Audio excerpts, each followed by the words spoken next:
കുട്ടികളിലെ വില്ലൻ ചുമ ജീവന് ഭീഷണിയാകാമെന്ന് പഠനം.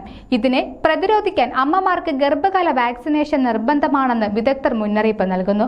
ശ്വാസകോശത്തെ ബാധിക്കുന്ന പകർച്ചവ്യാധിയായ ബാക്ടീരിയൽ രോഗമാണ് വില്ലൻ ചുമ. കടുത്ത ചുമയാണ് പ്രധാന ലക്ഷണം.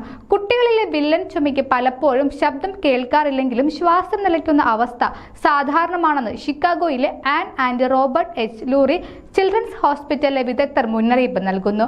ശിശുക്കളിൽ കാണുന്ന വർദ്ധിച്ച വൈറ്റ് ബ്ലഡ് സെൽ പലപ്പോഴും ക്യാൻസർ പോലുള്ള രോഗങ്ങളായി തെറ്റിദ്ധരിക്കാമെന്നും പഠനത്തിൽ പറയുന്നു. രോഗസാധ്യത കൂടുതലുള്ള ശിശുക്കളെ സംരക്ഷിക്കാൻ ഗർഭിണികളിൽ വാക്സിനേഷൻ നിർബന്ധമാണെന്ന് വിദഗ്ധർ മുന്നറിയിപ്പ് നൽകി. American centre for disease control and prevention vaccine 2, 4, 6, 15 മുതൽ 18 മാസങ്ങളിലും 4 മുതൽ 6 വയസ്സ് വരെയും നൽകാൻ നിർദ്ദേശിക്കുന്നു. കൂടാതെ ഗർഭകാലത്ത് 27 മുതൽ 36 ആഴ്ചകൾക്കുള്ളിൽ വാക്സിനേഷൻ എല്ലാവർക്കും നിർബന്ധമാണ്. ആന്റിബയോട്ടിക് ചികിത്സ തുടക്കത്തിൽ തന്നെ ആരംഭിക്കുന്നത് രോഗലക്ഷണങ്ങൾ കുറയ്ക്കാനും രോഗവ്യാപനം തടയാനും സഹായിക്കുമെന്ന് പഠനം വ്യക്തമാക്കുന്നു.